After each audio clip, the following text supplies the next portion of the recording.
बांकी जटणी सीताराम बजार शिव मंदिर निकट नुआ मद दुकान खोली प्रशासन। लोकंक विरोध पर मद दुकान बंद करुछि हेले काहींकी पुणी खोली।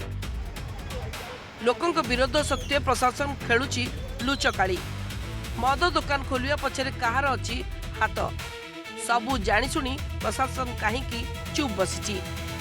एबे एसबू प्रश्नर उत्तर खोजुचंती जनता। देखंतु ए दृश्य को 100 वर्षर शिव मंदिर रे अति निकट में खोला होइछि नुआ मद दुकान। लोकंक भक्ति विश्वास भावना सह किपरि खेलुछि प्रशासन। सीताराम छक जटणीर जनगहलीपूर्ण छक। एई छक दे खोर्धा रोड रेल स्टेशन को लोके यातायात करती। हेले शिव मंदिर निकट में होउछि मद बिक्री। लोके गत 7 तारिख में मद दुकान बंद दाबी धारणा सह विक्षोभ प्रदर्शन करथिले। परे प्रशासन 2 दिन पई मद दुकान बंद करथिले हेले मद दुकान पुणी खोलिथिला।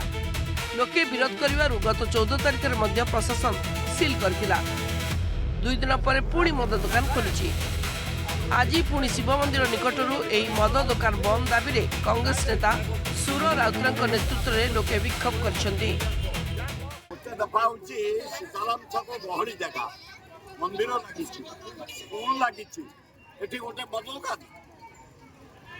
दुकान तो बसाणी चलो आम मद दुकान विरोध करूँ मंदिर को नहीं। स्थान हूँ मंदिर से स्थान को देख आ पात्र तो छाड़ जो पात्र दान कर किसी आमर किसी कहबार ना किंतु से जगह स्थान परिवर्तन करा जाऊ।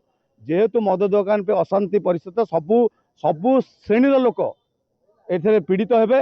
एटे महिला माने पीड़ित हेबे। एबे शिशु माने एबे स्टूडेंट माने सेपटे रिले स्कूल जाउछन्ती सबू जाउछन्ती मंदिर को जाउछन्ती राम मंदिर तिरुपति मंदिर सेपटे शिव मंदिर सबुठी सेपटे जाउछन्ती। सीताराम छक को शह शह लोके पदयात्रा रे जटणी क्लब को आसंती एवं सेठारे जनशुणाणी शिविर रे जिल्लापाल को मद दुकान बंद करने नहीं दाबी पत्र देइछन्ती। शिव मंदिर पाखरे मद दुकान को सबु महल रे विरोध करा जाइछि। सीताराम बाजार व्यवसायी संघ याकु विरोध करी तुरंत ए स्थान रे मद दुकान बंद पई दाबी करिछि।